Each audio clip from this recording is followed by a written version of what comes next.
Hello বন্ধুরা, সিরিয়ালের সাতকাহন চ্যানেলে আপনাদের স্বাগত জানাই।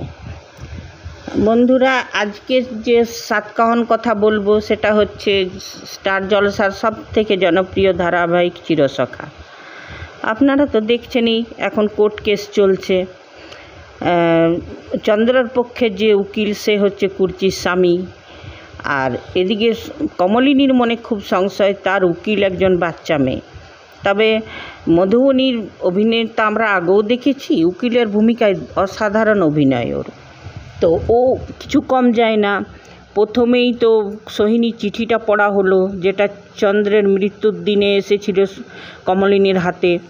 সেখানেই তো অনেকটা ঠিক হয়ে গেল। কিন্তু সবথেকে সিরিয়ালে খামতি আছে কি, এই সিরিয়ালে সবথেকে বেশি আশ্চর্যের কথা হচ্ছে চন্দ্রের অফিস। একজন অফিস কলিগের কথায় বিশ্বাস করে নিল যে বিস্ফোরণ ঘটেছিল আর ওইটা চন্দ্রের মৃত্যু হয়েছে, আর যে বিস্ফোরণটা ঘটেছিল সেটা তো একটা ডাকাত দলের গাড়ির। তো ওরা কেন ভালো করে তদন্ত করেনি, সেটাও একটা কারণ। আর তাছাড়া এরাও কোনো বডি দেখেনি, কিছু না, ওরা মেনে নিল যে চন্দ্র মারা গেছে, সেটাও একটা কারণ। তবে হ্যাঁ, কমলিনীর যে উকিল আছেন উনি কিন্তু এইসব কথা তো তথ্য নিয়েই আসবেন।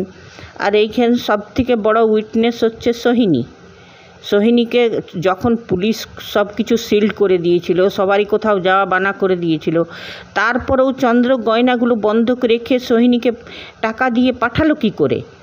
সেইখানে পুলিশ কেন সেটার কোনো করলো না, তদন্ত করলো না, সেটা কেন অ্যাকশন নিল না?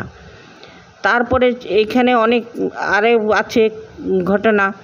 ওই যে বর্ষা চন্দ্র মিলে কমলিনীকে ফাঁসাবার জন্য যে গয়না চুরির কেসটা দিয়েছিল ওর উপরে, সেটারও কোনো তদন্ত হলো না। চলে এসছে এইখানে কোর্টে ডিভোর্সের কেস। তো ডিভোর্স তো দেখতে গেলে এটা একতরফাই হয়ে যাবে।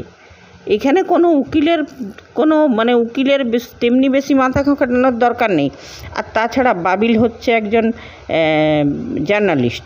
বাবিল যদি চাইতো সে অনায়াসে সব তথ্য জোগাড় করে নিয়ে কোর্টে পিটিশন দিত আর ডিভোর্সটা হয়ে যেত। সে ঠিক আছে, মেকারদের ইচ্ছা এপিসোড বাড়াবার জন্যে এই কোর্ট কেস কাছারি এটা হয়তো কিছুদিন চলবে। এখন জিত কার হবে শেষ তক্ক, সেটাই এখন দেখার বিষয়। কেন কি মেকার্সরা তো জিতা কেসকেও হারিয়ে দেয়, অনেক সিরিয়ালে দেখেছি। যাই হোক, আমরা তো চাইবো এখানে কমলিনী জিতে আর এই বদমাস চন্দ্রর কাছ থেকে মুক্তি হোক আর চন্দ্রর জেল হোক।